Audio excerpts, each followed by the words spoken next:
From Manila to the globe, this is World Newsfeed, bringing you the biggest stories shaping our times. Good morning, I'm Raine Musñgi. Let's dive into the headlines making a global impact.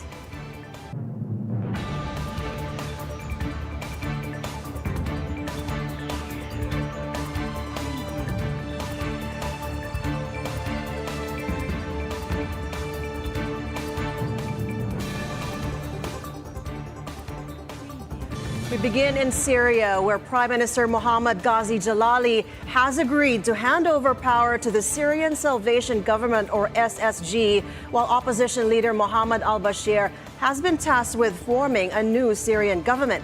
Online media outlet South al-Asima reported al-Bashir is the head of the SSG in Idlib under the aegis of the Hayat Tahrir al-Sham, who will lead efforts to form a new government following the rapid fall of President Bashar al-Assad's government on Sunday. Meanwhile, Syria's prime minister said that most cabinet ministers were back at work after rebels overthrew Assad, but some state workers failed to return to their jobs, and a United Nations official said the country's public sector had come to a complete and abrupt halt. The Associated Press reports Damascus was quiet Monday, with life slowly returning to normal, though most shops and public institutions were closed. Civilian traffic resumed, but there was no public transport.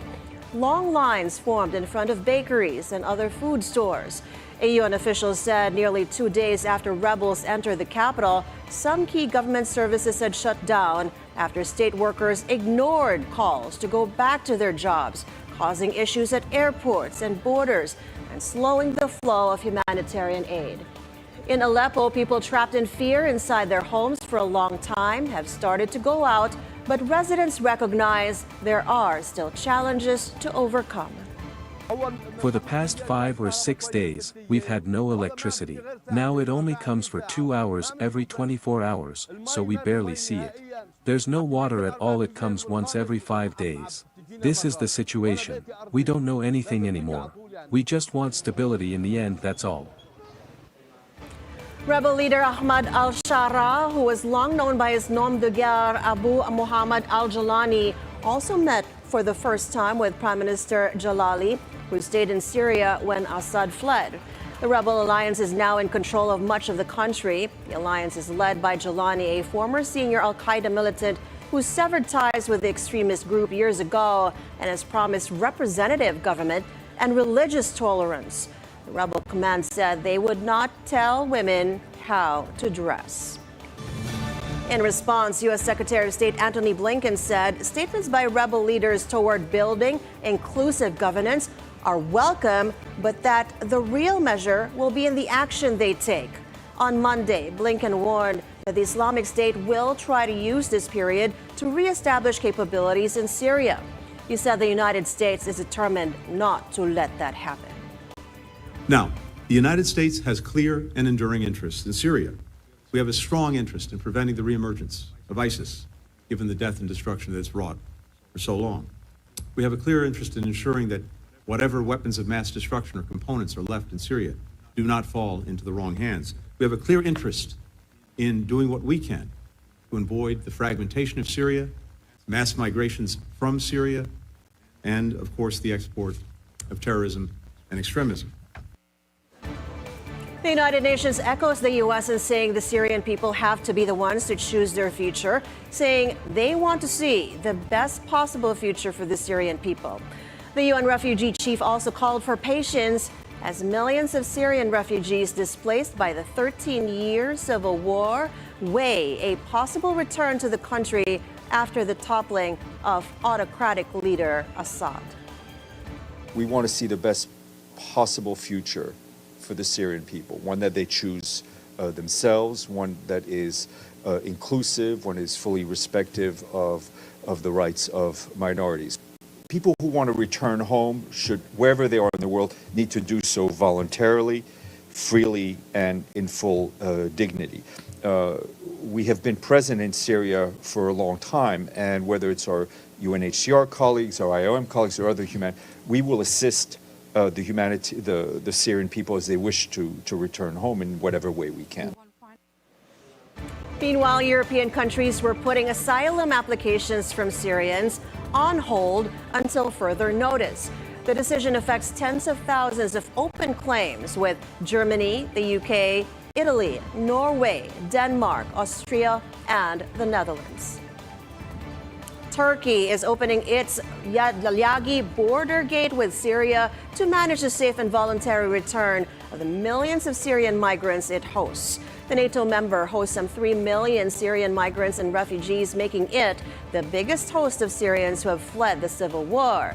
The Yai-Ladagi crossing, close to the northwest edge of Syria, has been closed since 2013 due to fighting near the border. Turkey clarified it gave no support and had no involvement in the offensive by the Syrian opposition forces it had backed for years against ousted leader Bashar al-Assad. Ankara also said it wanted the new Syrian administration to be inclusive and for Syrians to determine their own future. As Syria returns to stability, God willing, voluntary, safe, honorable, and regular returns will increase. It is my belief that our Syrian brothers' longing for their country, which has lasted 13 years, will slowly end now. We have started seeing signs of this already. To prevent congestion and to ease traffic, we are opening the Yeladaji border gate for crossing. Our calls to solve the Syria conflict through dialogue was arrogantly rejected by the old regime. The hand extended by our country was not appreciated, and its meaning was not understood. Assad ran away, leaving behind a Syria where nearly 1 million people were massacred, 12 million people had to leave, and many cities were turned to rubble. Turkey does not have its eye on another country's soil or sovereignty. The only target of our cross-border operations is to protect our homeland and citizens from terrorist attacks.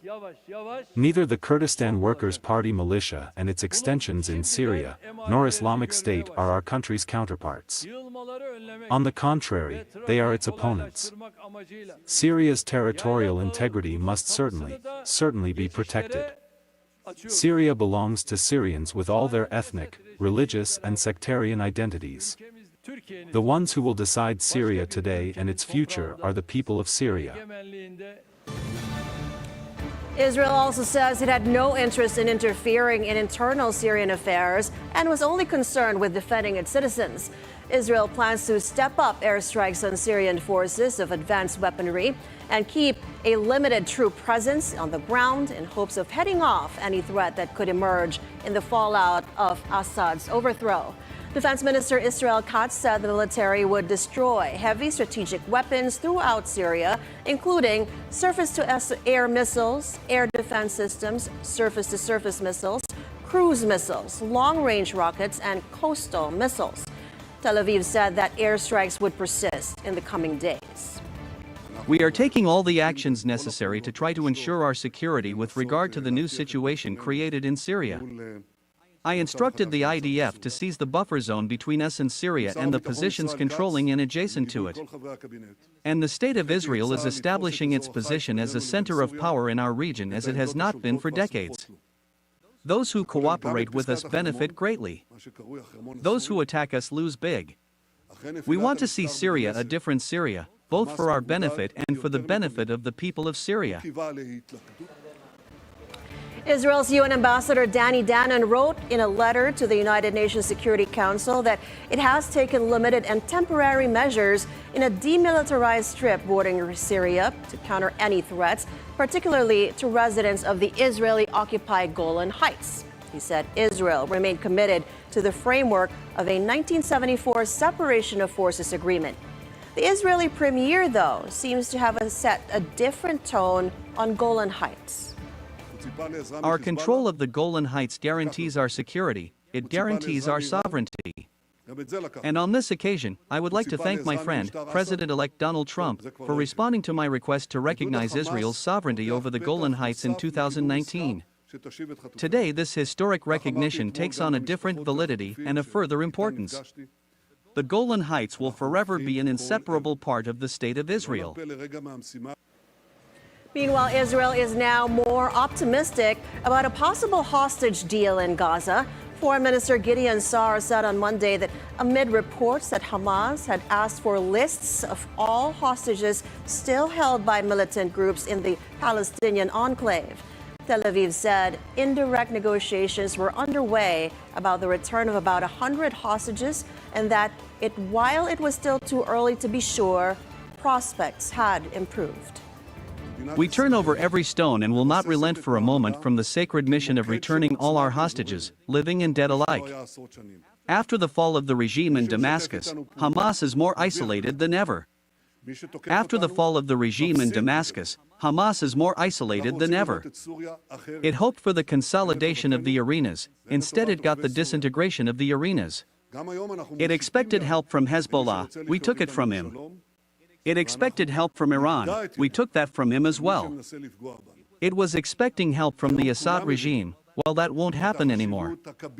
Isolating Hamas opens another door to promoting a deal that will return our hostages. This is what I also said yesterday to the families of the hostages with whom I met.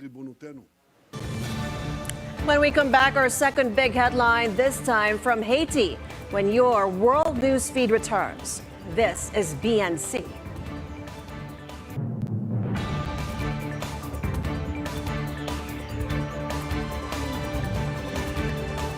Magandang araw, Pilipinas! Sa bawat isyu may iba't ibang anggulo. Sa bawat storya may iba't ibang kwento. Himayin natin ang bawat sulok at bawat kanto mula sa iba't ibang perspektibo na madaling maintindihan ng karaniwang mamamayan. Every Saturday na mga magdanda to 11:30 a.m. Kaya huwag kayong papahuli mga kababayan. Manatiling may pakialam sa mga isyu sa ating bansa kaya samahan niyo kami. Dito lang sa Cuatro Cantos!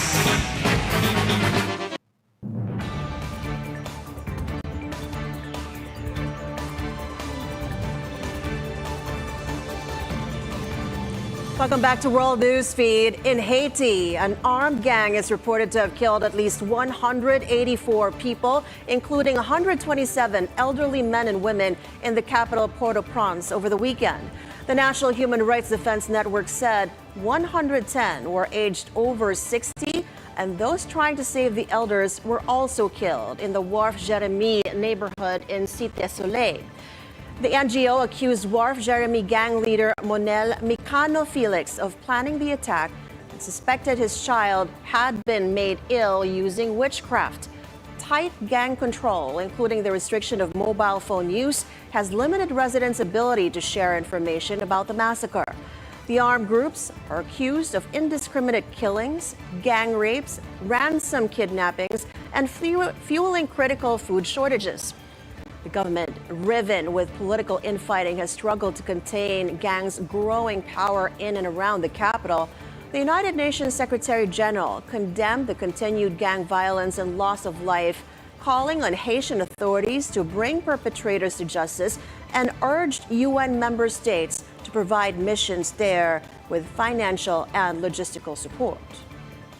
The Secretary General strongly condemns the continued gang violence and the loss of life in Haiti, where an armed gang is reported to have killed at least 184 people, including 127 elderly men and women, between the 6th and the 8th of December in the Wharf Jeremy neighborhood in Cité Soleil in the capital Port-au-Prince. The Secretary General expresses his deepest sympathy and condolences to the families of the victims of this horrific act. The Secretary General calls on the Haitian authorities to conduct a thorough investigation and ensure that perpetrators to these and all other human rights abuses and violations are brought to justice.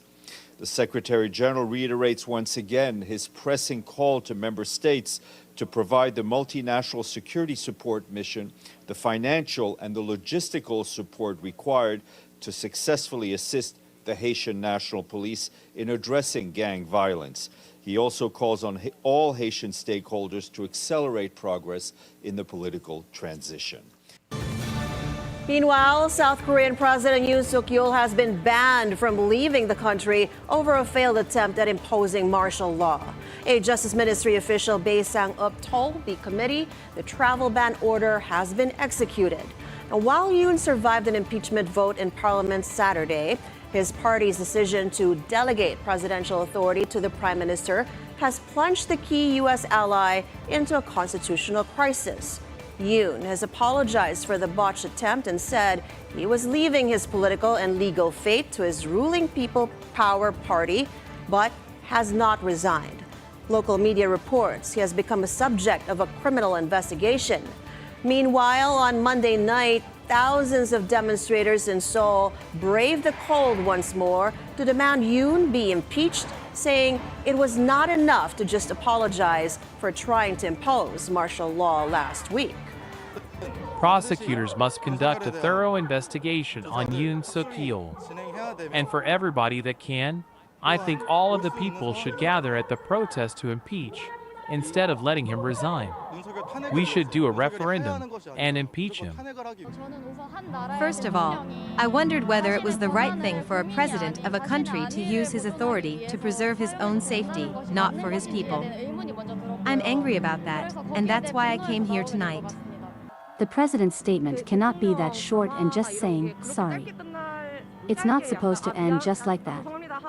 The people were so scared that night, after martial law was declared, and couldn't sleep well for the last few days, but he just tried to end it with few words. I don't think it's the right way to end the situation, and I'm very disappointed about that. In neighboring Japan, U.S. Defense Secretary Lloyd Austin warned of China's intent and increasing capability to change the rules-based international order. Speaking to U.S. sailors at the Yokosuka naval base in Japan Monday, Austin committed to help Taiwan to be able to defend itself. PRC is the only country in the world that has the intent and increasingly the capability to change the rules-based international order. There's a lot of speculation about, when Mr. Xi will decide to do one thing or another. I would just say, from my vantage point, at this point in time, I don't think, an attack is either imminent or unavoidable. So, again, our goal is to make sure that we continue to work with like-minded partners and allies to ensure that we maintain a free and open Indo-Pacific. And we've been pretty successful at that thus far. We've said all along that in accordance with the Taiwan Relations Act and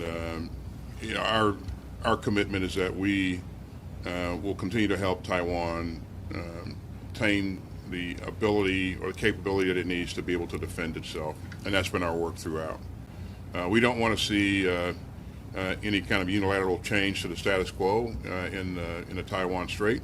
We've been very clear about that as well. Meanwhile, the man suspected of killing United Health executive Brian Thompson last week has been arrested. New York City officials on Monday identified the suspect as Luigi Mangione, was arrested in Altoona, Pennsylvania, after he was spotted by someone who believed he resembled the gunman. Earlier this morning in Altoona, Pennsylvania, members of the Altoona Police Department arrested Luigi Mangione, a 26-year-old male, on firearms charges. At this time, he is believed to be our person of interest in the brazen targeted murder of Brian Thompson, CEO of United Healthcare, last Wednesday in Midtown Manhattan. The suspect was in a McDonald's and was recognized by an employee who then called local police. Upon further investigation, officers recovered a firearm on his person, as well as a suppressor, both consistent with the weapon used in the murder. They also recovered clothing, including a mask consistent with those worn by our wanted individual. Also recovered was a fraudulent New Jersey ID, matching the ID our suspect used to check into his New York City hostel before the shooting incident. Additionally, officers recovered a handwritten document that speaks to both his motivation and mindset. Mangione has been arrested on firearms charges by Altoona police, and New York detectives are on their way to Pennsylvania to question him. Meanwhile, cold weather batters U.S.-bound migrants in Mexico City. Dozens of U.S.-bound migrants stuck in a makeshift camp in Mexico City braved rough living conditions as overnight temperatures dropped this week. Migrants living in tents at La Soledad Square said the cold weather was unbearable at night and children were getting sick with the flu. This week, the Secretariat of Integral, Risk Management, and Civil Protection reported the activation of a double alert for temperatures of 1 to 3 degrees Celsius. Many migrants, young and old, attempt to stay warm with donated blankets, clothing, and footwear.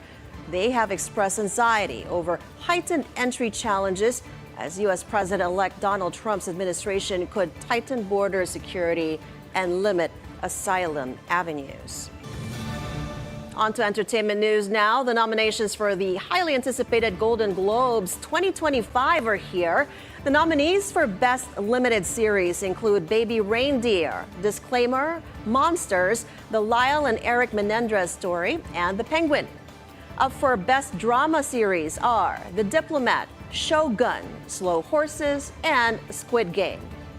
Meanwhile, in the big screens, the nominees for Best Picture in Drama are The Brutalist, A Complete Unknown, Conclave, Dune Part 2, Nickel Boys, and September 5.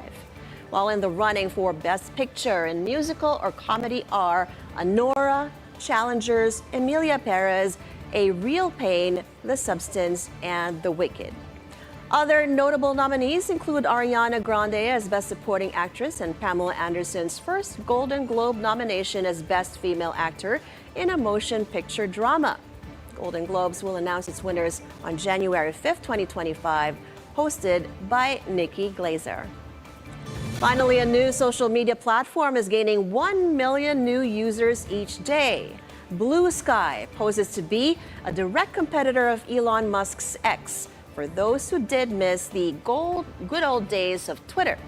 Founded by the same guy who created Twitter, Jack Dorsey, Blue Sky promises to be the social media as it should be, though it has the trappings of the old Twitter, from the logo, color, and user interface, but it is supposedly decentralized, meaning users can moderate their experiences instead of a single corporate overlord. It also promises to give you total control of your algorithm. And that's all for now. Thank you so much for joining us. Catch up with us again tomorrow at 10 when we bring you The World in 30 Minutes, only on World Newsfeed. Follow the Money comes next. Keep it here on the Bilyonaryo News Channel, always on top.